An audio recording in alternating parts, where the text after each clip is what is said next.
ñu gis chroniqueur du jour Pape Sané ñuy tàmbale ak premier point bi di territorialité et compétence les deux freins à une politique sécuritaire adéquate. jërëjëf soxna Fatou. ma nuyu la waat nuyu bu baax monsieur le maire. déjà Pape. ñëw ci sujet bii nga xam ne dafa war a am solo ci doxalinu Sénégal les années à venir. jamono yi nga xam ne ñun nañ nekk Sénégal ni société bi di évoluer noonu la crime ak délit yi di évoluer noonu la banditisme di évoluer noonu la yëpp yi nga xam ne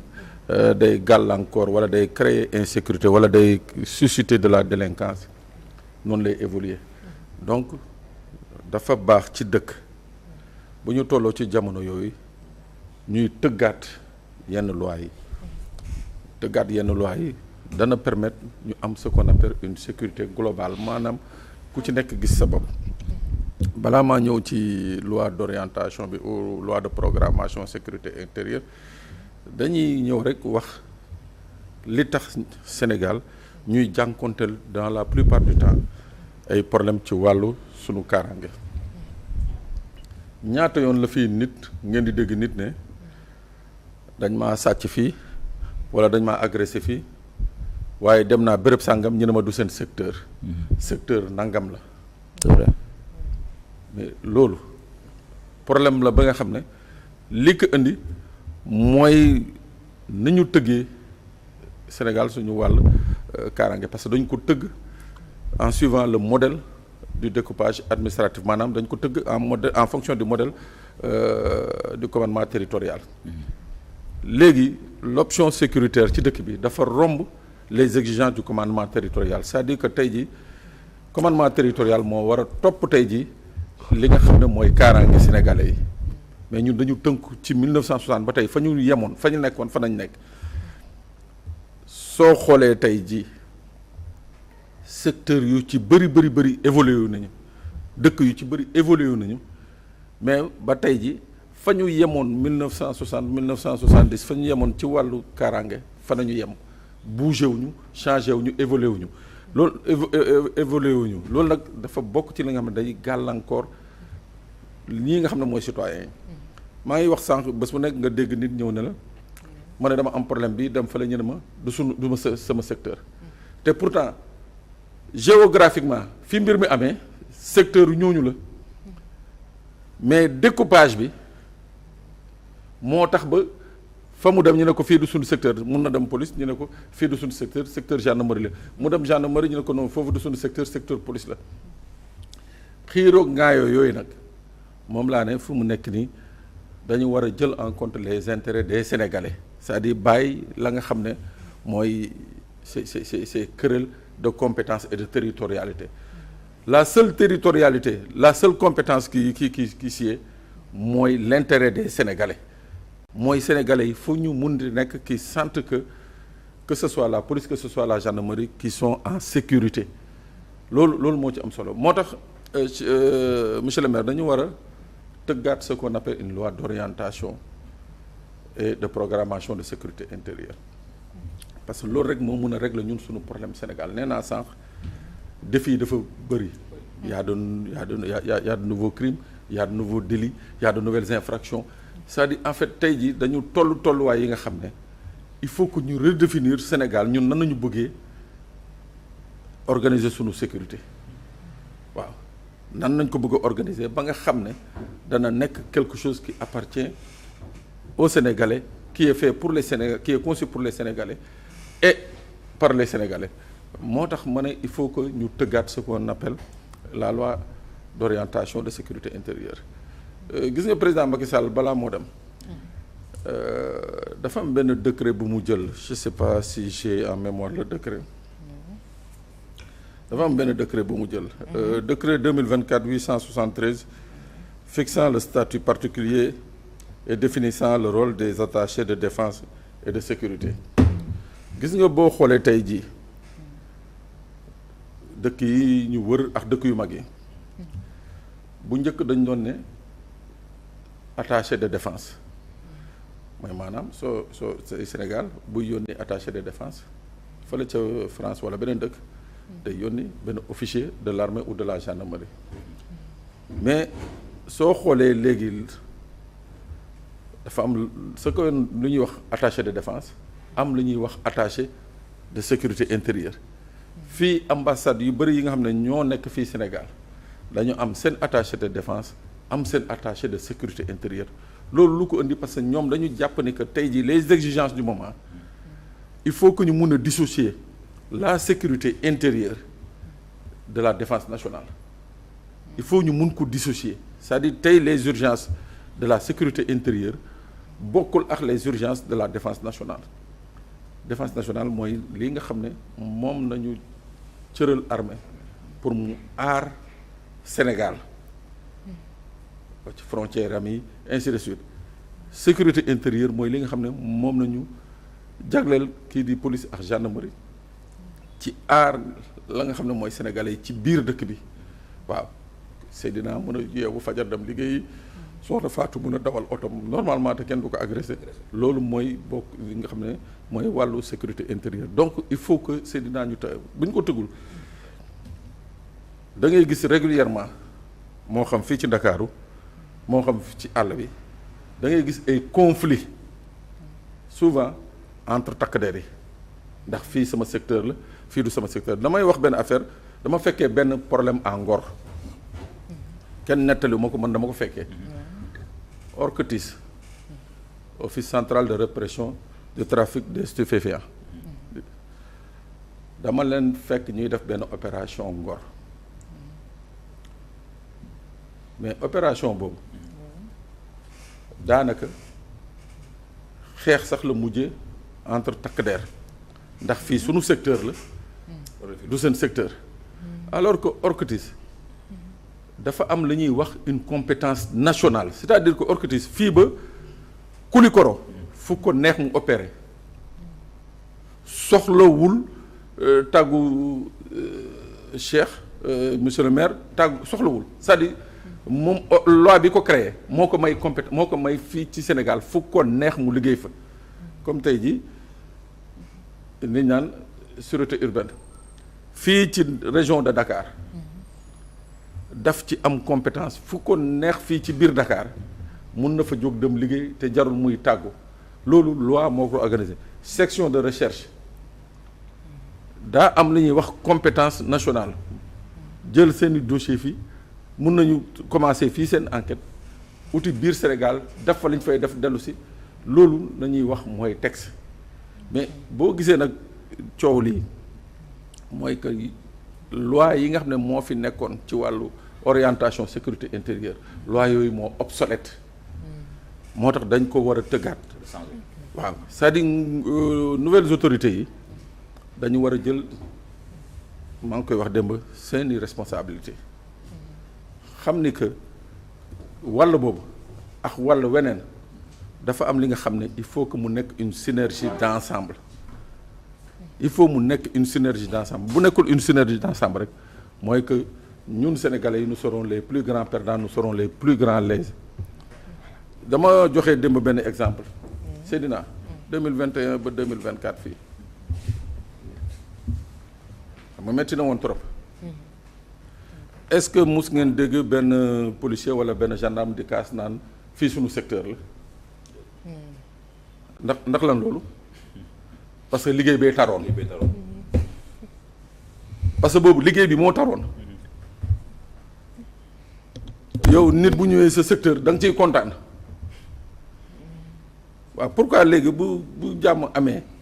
ñoom mënuñu fexe ba ces histoires de compétences et de secteur ñu jël ko teg ko fële pour le bien des Sénégalais barki démb dañu agressé benn dame fii ci autoroute bi Padois Nabil Choucair foofu noonu maa ngi taxaw di jënd fruit mu dem taxaw foofu ci ñi monter circulation ne leen man voilà problème bii laa am ñu ne ko non da ngay dem commissariat Grand Yoff ma ne ko non yéegal ma ne ko yéegal ma yóbbu la ma yóbbu ko ñu dem commissariat Grand Yoff ñu ne ñu non foofu gendarmerie moo fay monter de sunu secteur. waaw léegi cette dame là elle va payer parce que quelque part ñaari force ñoo nekk ci dëkk bi di xëccoo ay fii mooy sama secteur fii du sama secteur xoolal rek li ma la wax c'est sur l'autoroute si Nabil Choucair foofu nañ ko agressé ñun ñëpp toog di seetaan mu dem ci ñi monter circulation wax leen ko ñooñu ne ko non fii du secteur gendarmerie da ngay dem Grand Yoff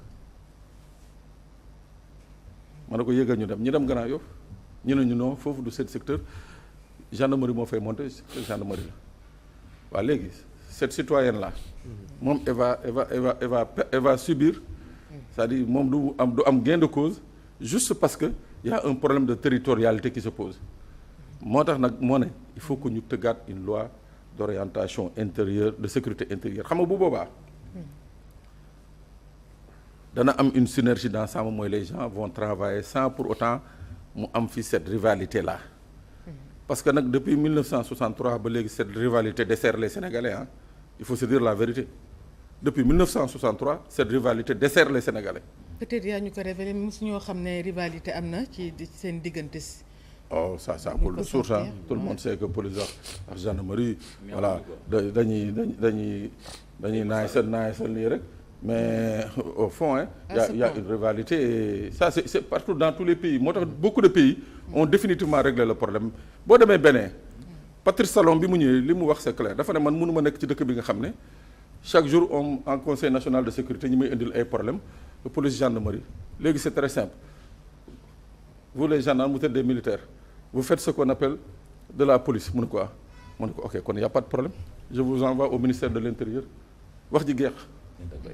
en France actuellement pour régler le problème ils ont réglé le problème depuis voilà. Ok gendarmerie oui vous avez votre statut il y a aucun problème mais comme c'est une question de sécurité intérieure et qui est dévolue à la police je vous renvoie au ministère de l'intérieur tey vous n'avez qu'un seul patron c'est le ministre de l'intérieur vous gardez votre statut de gendarme il y a pas de problème mais vous allez au ministère de l'intérieur. Justement man Pape foofu laa la bëggoon interpeller sax parce que je crois que ci régime bi passé quand Abdoulaye Daouda Diallo était ministre de l'intérieur ou Aly Ngouille Ndiaye amoon na benn projet de yóbbu la gendarmerie au niveau du ministère de l'intérieur bon xaw ma nag après projet boobu fan la mujjee. C'était sous Aly Ngouille Ndiaye. Ok d'ailleurs moo taxoon à l'époque on avait créé yokk ci ministère de l'intérieur sécurité publique waaw moo taxoon ñu yokk ci jamono jooju ci intérieur sécurité publique c'était un projet effectivement projet de loi bi nga xam ne Macky Sall daf ko teniroon à cœur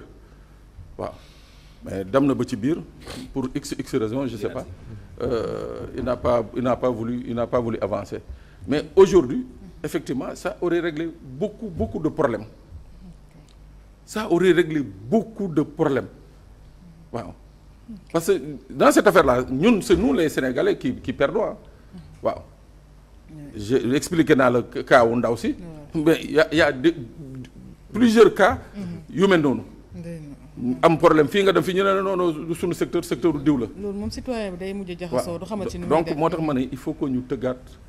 une loi d'orientation de sécurité intérieure c'est-à-dire il faut qu'on mette la sécurité au centre des préoccupations des Sénégalais. Tout à fait. Mais buñ naree toog fii daan dañuy sectoriser fii mooy nangam sangam kii mooy nangam sangam je dis on va pas régler le problème et chaque jour nga dégg leen ay xuloo ki xeex ci mbedd bi te yu ñuy xuloo di xeex yëpp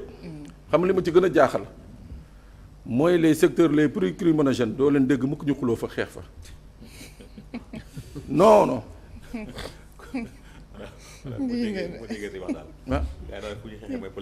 waaw fu coow daal c'est-à-dire fa nga xam ne agresseur yeeg paaka yaa ngi tulli di doo leen dëgg mukk ñu naan dañ fay xuloo non y a pas de mais attends faut quand même maanaam daal fii car rapide yeeg car njëga jaay di jaar daal bon en tout cas faut régler faut non c'est-à-dire faut que le président de la République quand même règle définitivement ce problème-là. Beneen point Pape Sané de lutte contre le trafic de drogue pourquoi le renseignement est important pour endiguer la vague. waaw loolu tamit nekk na li nga xam ne lu am solo la soo xoolee la dernière opération de la douane au niveau de Kalifourou moo lay wan l'importance du renseignement il y a plein d'unités yuy lutter contre le trafic de drogue au Sénégal plein d'unités mais soo xoolee douane li muy réussir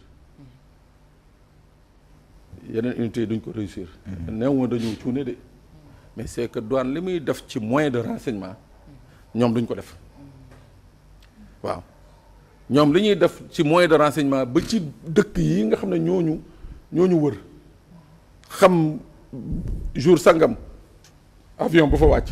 xam jour sangam cargaison bu fa wàcc buy génn ci dëkk bi fu muy jaar ñu xam ko ba koj ko Sénégal arrêté ko c'est-à-dire ça demande nécessairement des moyens moo tax gis nga moo tax même sur le renseignement sénégalais je dis c'est une question de volonté politique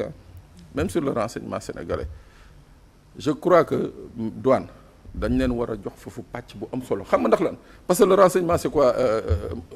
Ibrahima mais c'est des moyens dëkk bu la gën a dugal moyen ci renseignement mooy dëkk bi nga xam ne moo la gën a sécuriser mooy dëkk bi nga xam ne moo la gën a nekk à l'avant-garde justement des menaces c'est une question de moyens douane ils mettent les moyens moo taxoon tey bi ñuy tëgg OCRTIS effectivement bi ñuy tëgg OCRTIS sur la loi il y avait un agent de liaison de la douane il y avait un agent de liaison des eaux et forêts il y avait un agent de liaison de la gendarmerie yi nga xam ne dañu doon ñëw di liggéey OCRTIS mais boo xoolee jamono yooyu les saisies à l'OCRTIS mais c'était vraiment quelque chose de formidable mais bu ñu demee ba nga xam ne léegi gendarmerie créé na son unité spéciale de lutte contre la drogue douane déggaguma ni créé nañu mais quand même ils ont un service de renseignement hyper efficace sur la lutte contre le trafic de drogue moo tax ma ne trafic de drogue bi di dugg di génn il faut également sur ce chapitre-là qu'on crée une synergie bi nga xam ne le renseignement dana ci am solo trop quand je dis le renseignement mooy que qu'on puisse mettre des moyens on peut mettre les meilleurs hommes on peut les mettre au niveau des unités de lutte contre la drogue si les moyens d'investigation ne suivent pas on n'aura pas de résultat. mais renseignement yooyu moo doon aboutir ay descentes yu am parfois descentes musclées ci benn quartier wala dara rek parce que dañ leen a renseigner ne dafa am ñuy utiliser drogue fii wala di ko jaay. bon dañ ko doon nemmeeku bu njëkk ba. bon dafa mel ni dafa disparaître. non kooku effectivement ça c'est des renseignements de AR. mooy les agents de renseignement yi nga xam ne ñooy liggéey ak takk der yi mais li ma lay wax nii.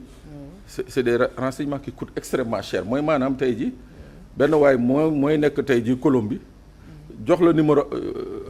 immatriculation avion ne la avion bi mu ngi décoller telle heure 10 tonnes ñoo ci nekk mu ngi wàcc Bissau wala mu ngi wàcc tel dëkk mu wàcc foofu nga am ku la confirmer ni wàcc na wàccee nañ ko yóbbu nañ ko béréb sàngam nëbb nañ ko fa tel jour nañ ne temps dana génn foofu pour dugg ci Sénégal boobu bokkul ak renseignement bi ngay wax. ça c'est du lourd. waaw ça c'est du lourd. renseignement bi ngay wax ça c'est un renseignement bi nga xam ne les forces de défense et de sécurité tous les jours dañ koy am. d'ailleurs sax c'est ce qu'on appelle communément des dénonciations c'est-à-dire il faut que aussi loolu bokk na ci li nga xam ne dama koy wax tout le temps il faut que nous Sénégalais nous apprenons souvent à dénoncer. dañuy ragal de. oui mais la plupart. dañuy xam ne lii am na mais dañ koy ragal de. waaw mais d'accord c'est vrai dañ koy ragal parce que waa ji chaque jour mu joxe 2000 francs par-ci 1000 francs par lii jënd saaku ceeb par là et tout. ok mais entre-temps dégâts yu muy causer à la population. dégâts yu muy causer au quartier. problème santé yu muy causer aux jeunes yi nga xam ne qui s'adonnent à la drogue. mais yooyu c'est beaucoup plus lourd que 2000 francs ak 10 000 francs yu muy séddale ci koñ bi. moo tax ma ne il faut que nous apprenions à dénoncer ça c'est des dénonciations yi nga xam ne c'est de bonne guerre lu baax la d'ailleurs moo tax de temps en temps nga dégg ñu ne wàcc nañ tel quartier jàpp nañ fa lii ak lii mais pour du lourd comme ni ma ko waxee nii. il faut des moyens il faut mettre beaucoup de moyens. moo tax dëkk yu mel ni États-Unis foofu lay eggalee. suñu saisiree wala jàpp un trafiquant de drogue la ñuy njëkk def mooy lépp la nga xam ne fekk nañ fekk comme bien matériel moo xam oto moo xam xaalis moo xam kër c'est reversé immédiatement aux unités de lutte contre le trafic de drogue parce que loolu moo leen di permettre ñii mun di jënd ay renseignements loolu moo leen di mun permettre ñi mun di def ce qu'on appelle des infiltrations waaw ñun tollooguñu foofu mais war nañu àgg fa nga xam ne ñii di lutter contre la drogue wax fa dëgg yàlla ñu bañ a niroog Pape Sané c'est-à-dire qu'il soit à l'abri du besoin waaw qui s'habille parce que lutte la bi nga xam ne non seulement c'est plein de risques il y a les risques de corruption mais il y a même des risques d'être agressé ou d'être tué donc lanceur d'alerte yi am nañ fa liggéey aussi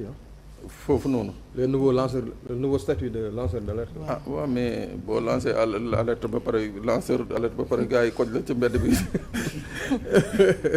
je crois que loolu la Fass doon wax. parce que aussi je crois que crainte boobu. moo tax ba les services de police wala douane souvent dañu am ay voilà des indicateurs. c'est pas indicateur laa ko bëggoon wax. voilà c'est pas des agents de police ou de douane. mais c'est des kii yoo xam ne dañ leen di jox ay informations bon peut-être. contre rémunération. mu ngoog waaw mais am na si nag ñoo xam ne aussi des fois ils font du zèle. je me rappelle je crois qu'il y a 2 ou 3 ans à Matam am na benn indic bu